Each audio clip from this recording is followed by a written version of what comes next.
Buenos días, jóvenes. Mi nombre es Ana Ivette Ness y soy profesora de la Cátedra de Parasitología. Les doy la bienvenida al módulo 2 de la asignatura Parasitología 2 en el formato de clases no presencial y asíncrona. Este módulo está constituido por protozoarios tisulares y hemáticos que son transmitidos por vectores. En esta oportunidad vamos a hablar del tema 1 en relación a la familia Trypanosomatidae, sus aspectos generales en relación a la morfología, biología y clasificación. Desde el punto de vista taxonómico, podríamos decir que estos protozoarios pertenecen al filum Sarcomastigophora por poseer un flagelo como órgano de locomoción y al orden Kinetoplastida por poseer un organelo denominado kinetoplasto característico de este grupo de organismos. Por otra parte, todos los protozoarios que poseen un cinetoplasto pertenecen a la familia Trypanosomatidae y dentro de ella hay ciertos géneros que no son de interés para el humano que tienen un ciclo de vida monogenético porque son parásitos solos de insectos. O hay otros géneros como el género Leishmania y el género Trypanosoma que son de gran interés para el humano, tienen un ciclo de vida digenético que involucra un hospedero vertebrado e invertebrado. Desde el punto de vista morfológico, poseen un flagelo único, tienen un tamaño variable que va de 2 a 130 micras, dependiendo de la variante morfológica, si es una forma intracelular o sanguínea, etcétera.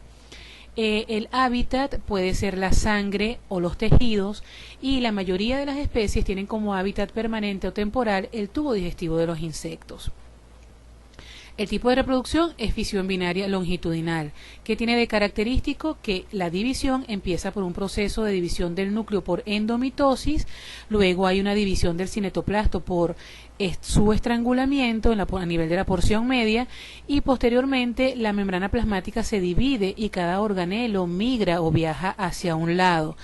Pero también obviamente debe ocurrir la división del cuerpo basal para que se genere un flagelo secundario que va a ser parte de la célula hija. Cuando todo este proceso ha ocurrido, se da la separación de las dos células y este proceso de multiplicación se lleva a cabo en aproximadamente entre 6 a 24 horas. ¿Cómo se nutren estos protozoarios y qué tipo de metabolismo muestran? En relación a su nutrición, se conoce que la glucosa es la principal fuente de energía y que la metabolizan a través de la vía fermentativa y glucolítica. En relación a las proteínas, también pueden aprovecharlas mediante un proceso de desaminación y son capaces de sintetizar los lípidos. Por otra parte, también se conoce que existen o se han descrito varias rutas metabólicas para la síntesis de ácidos nucleicos. En relación a los ciclos biológicos, se consideran que son complejos, aun cuando hay un grupo de organismos que son parásitos solo de invertebrados, por lo tanto es un tipo de ciclo monoxeno. El ciclo de vida heteroxeno involucra a dos hospederos, vertebrado e invertebrado. En el invertebrado puede ocurrir la evolución en la parte anterior del tubo digestivo o en la parte posterior, o puede darse que no haya evolución interna alguna, por lo tanto se trata de una transmisión de tipo mecánica. Ejemplo de ella es la transmisión por coito, que es una especie de transición entre el ciclo heteroxeno a monoxeno, y se observa en el Trypanosoma equiperdum en los equinos. Por otra parte, la morfología de estos protozoarios, se considera que son organismos pleomórficos y polimórficos. Primero polimórficos porque tienen varias variantes morfológicas, valga la redundancia, y pleomórfico porque dentro de esas variantes morfológicas también hay diferencias. Entonces, lo primero que vamos a comentar es que hay formas que son redondeadas y hay formas que son alargadas.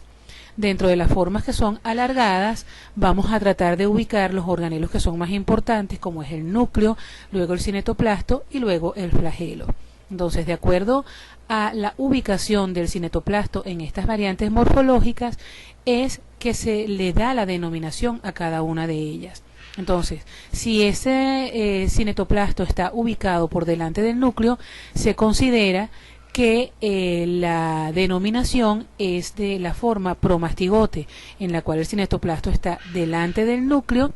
y luego próximo a él se encuentra el bocillo flagelar, y por allí va a emerger el flagelo sin la guía de una membrana ondulante. Esta forma es característica del género Leishmania. Y luego vamos a describir la forma epimastigota, en la cual el cinetoplasto va a estar ubicado en una posición diagonal al núcleo, pero por delante de él, que se describe como una posición yuxtanuclear. Por delante se va a conseguir el bolsillo flagelar. A partir de allí va a empezar a emerger el flagelo guiado por una membrana ondulante que se hace libre en la porción más distal del cuerpo del protozoario. Y esta forma es una forma de división o reproducción en el tubo digestivo del insecto vector y en medios de cultivo. Luego tenemos la variante que se denomina forma tripomastigota, en la cual el cinetoplasto va a estar ubicado posterior al núcleo. Por delante de él va a estar el bolsillo flagelar, va a emerger el flagelo adosado completamente a una membrana ondulante que lo limita hasta la extremidad anterior del cuerpo, haciéndose el flagelo libre solo en este punto. Todas estas formas de disponerse el flagelo en los cuerpos de estos protozoarios les proporciona un movimiento característico, de lo cual vamos a hablar después. Luego tenemos una forma que es esférica y es pequeña, que generalmente tiene entre 2 a 4 micras, que es una forma que se describe generalmente en el género Leishmania y que también existe en el género Trypanosoma,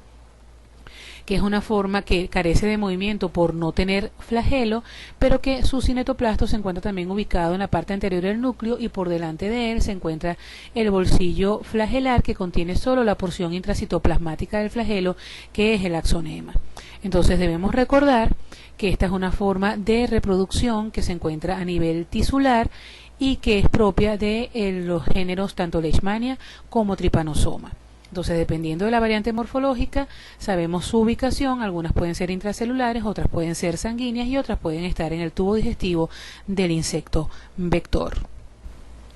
Ahora bien, vamos a pasar a describir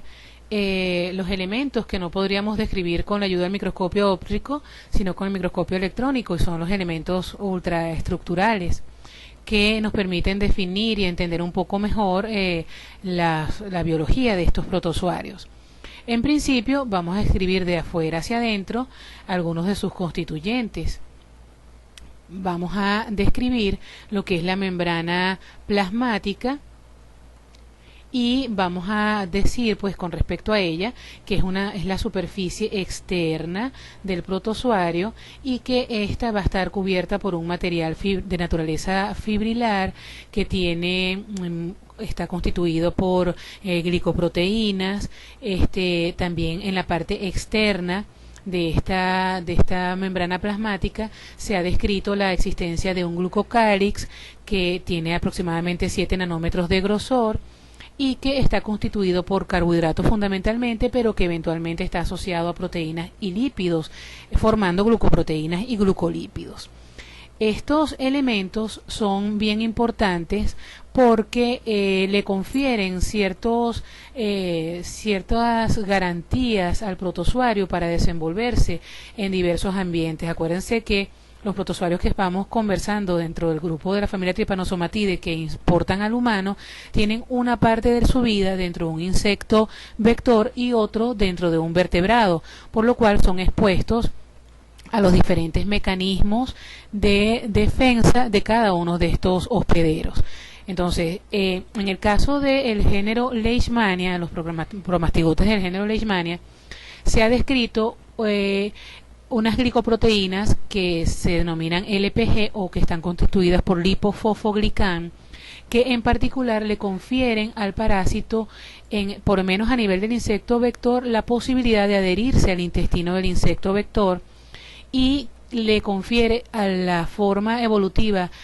metacíclica la resistencia para enfrentarse al nuevo hospedero que va a ser el vertebrado.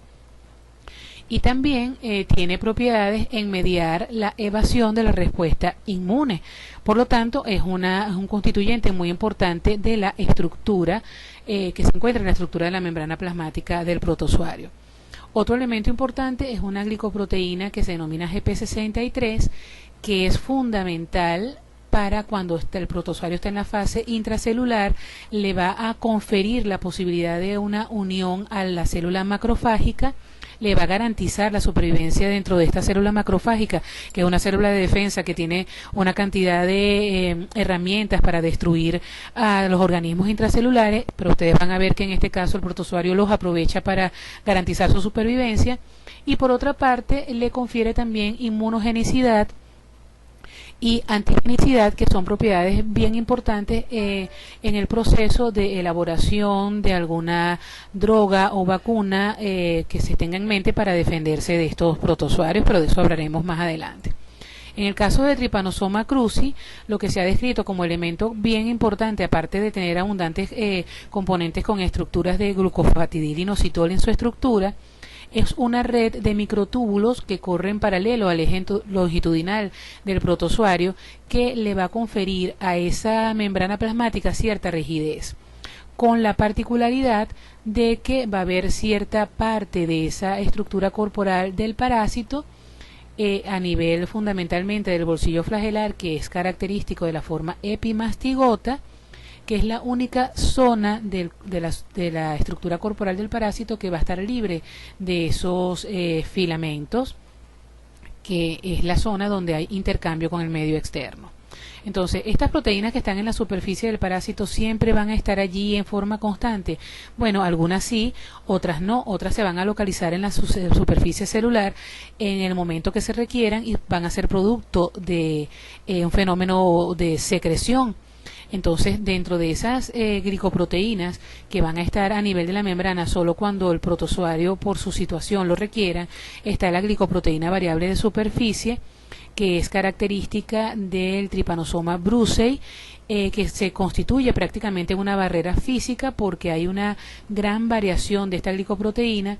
y de alguna forma evita que el sistema inmunológico pueda generar una respuesta constante para eliminar al parásito. Aparentemente la función de esta glicoproteína variable de superficie es ocultar a otras proteínas que son realmente vitales para la subsistencia del parásito, que si quedaran expuestas ante el sistema inmunológico pues sería fatal para la permanencia del mismo. Hay otras glicoproteínas que también son secretadas, como la crucipaína, que tiene la función de hidrolizar anticuerpos dirigidos contra el parásito.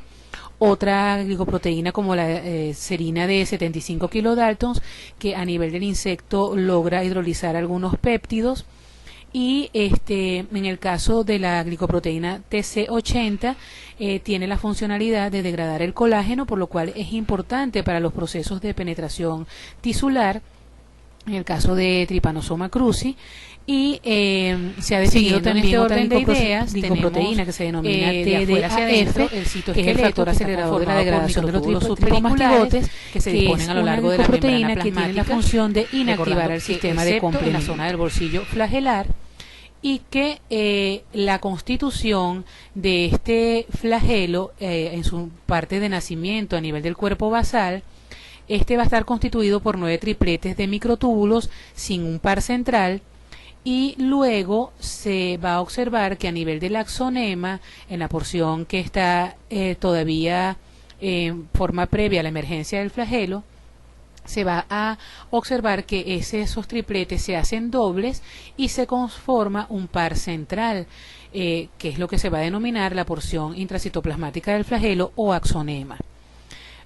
Posteriormente vamos a observar la presencia del cinetoplasto, y aquí es importante recordar que el cinetoplasto no es un órgano de locomoción, sino que tampoco tiene continuidad anatómica con el flagelo como se pensaba anteriormente, y que gracias a la microscopía electrónica se ha podido evidenciar que están próximos pero separados, y que más bien se constituye un organelo que se continúa con la mitocondria, conformando lo que se denomina el complejo cinetoplasto mitocondrial. Por otra parte, el cinetoplasto está constituido realmente como una malla de ADN extranuclear que conforman el 10 al 20% del ADN total de la célula. Está conformado por dos tipos de moléculas: los maxicírculos, que tienen entre 20.000 pares de base y 50 copias por célula, y que su función es codificar para proteínas de la cadena de transporte de electrones y ARN ribosómico mitocondrial. Los otros elementos, que son los minicírculos, tienen aproximadamente 1400 pares de base, tienen una mayor cantidad de copias, de 10.000 a 20.000 de ellas por célula, y codifican para pequeños ARNs que sirven de guía, ya que participan en el proceso de edición posttranscripcional. En relación a otros elementos ultraestructurales, se han definido la presencia de otros gránulos, que son electrón densos, como los ácidos calcisomas, que tienen alto contenido de fósforo, calcio, magnesio, sodio y zinc, y que son abundantes en los amastigotes. Hay otros gránulos que son los glicosomas, que son importantes para el metabolismo glucosídico y la síntesis de purinas y pirimidinas, también para los procesos de glicosilación de los glucoconjugados, y los reservosomas, que son almacén de macromoléculas como la crucipaína. Por otra parte, el proceso de endocitosis en las formas espimastigotas de Trypanosoma cruzi se lleva a cabo en dos regiones particulares, una en el bolsillo flagelar y otra en el complejo citostoma citofaringe. Como podemos ver aquí en la imagen, el complejo citostoma citofaringe es una vía de endocitosis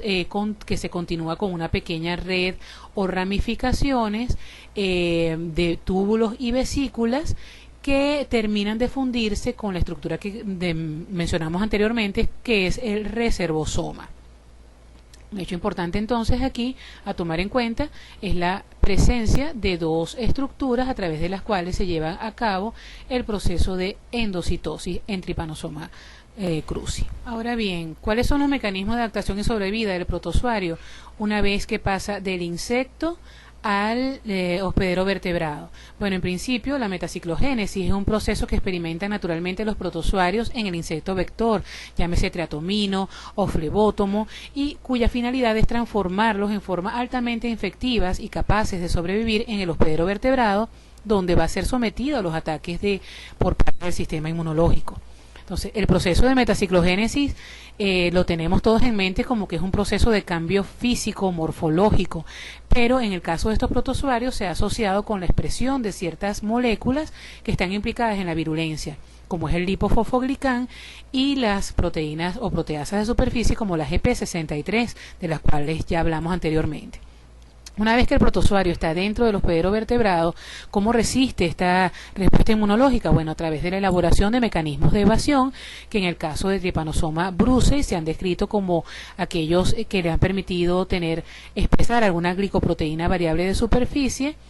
En el caso de Trypanosoma cruzi, por la expresión de una gran variedad de proteínas de superficie que impiden que el sistema inmunológico pueda reconocerlas a todas y elaborar una respuesta contra todas, y en el caso de Leishmania major, porque el protozoario dentro de la célula altera las funciones del macrófago. ¿Cómo evoluciona el protozoario en el insecto vector? El protozoario evoluciona en el insecto vector con el objeto de hacerse infectante. En el caso del género Trypanosoma, la evolución puede ser en la parte anterior y en la parte posterior del tubo digestivo. Existen entonces dos secciones, la sección salivaria, en la cual la evolución está dada en la parte anterior del tubo digestivo, interesando las glándulas salivares, por lo tanto la transmisión es por vía inoculativa. Ejemplo de esto es la transmisión del Trypanosoma brucei con la mosca del género Glossina, y el Trypanosoma rangeli, que es transmitido por triatominos. En la sección estercoraria, donde hay una evolución posterior, se da a nivel de la ampolla rectal del insecto, y la transmisión entonces por vía contaminativa a través de las deyecciones del insecto. Es un ejemplo importante el caso de Trypanosoma cruzi. En relación con los protozoarios del género Leishmania y su vector, la evolución de estos protozoarios en el tubo digestivo puede ser en la parte posterior, en la parte media y anterior, y en la parte posterior, media y anterior. Sin embargo, lo más importante es que de una vez podemos descartar a los protozoarios que se desarrollan solo en la sección del tubo digestivo denominada como sección posterior, y que corresponden a lo que es la sección hipopilaria, porque estos protozoarios que se desarrollan solo en esta ubicación del tubo digestivo, no se han encontrado especies que estén asociadas con la transmisión hacia el humano. Por otra parte, tenemos entonces la sección suprapilaria y la sección peripilaria. En la sección peripilaria hay desarrollo del protozoario en una porción de la parte posterior del tubo digestivo, de la parte media hacia la parte anterior. Y en la sección suprapilaria hay solo desarrollo de la parte media hacia la parte anterior. Entonces, el desarrollo de estos protozoarios en estas localizaciones del tubo digestivo tiene interés desde el punto de vista taxonómico, porque se ha encontrado que hay una diferencia entre las especies que están involucradas y el tipo de cuadro clínico que producen. Entonces, las especies que se encuentran distribuidas o que evolucionan en la porción media y anterior del tubo digestivo del insecto, que es la sección suprapilaria, contiene a las especies del subgénero Leishmania, que son Leishmania donovani, Leishmania infantum, Leishmania chagassi, Leishmania mexicana y Leishmania major, entre otras. Las especies del protozoario que se desarrollan en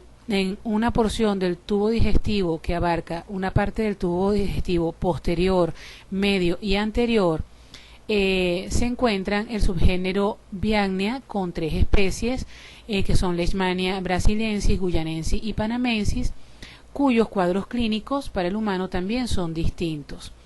Entonces, esa evolución del protozoario del intestino posterior, medio y anterior, o de solo la porción media y anterior, implica que la transmisión del protozoario al vertebrado va a ser por la vía inoculativa. Entonces, en el caso del género Leishmania está hasta ahora íntimamente relacionado la distribución que tiene el protozoario en ciertas partes del tubo digestivo con la producción de ciertos cuadros clínicos en el paciente, por lo cual es un hecho muy importante.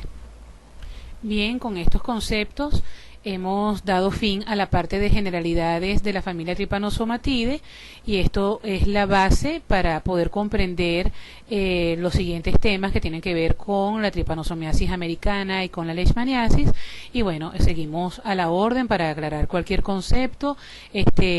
Podemos manejarnos a través de el campus virtual o a través de nuestros correos electrónicos.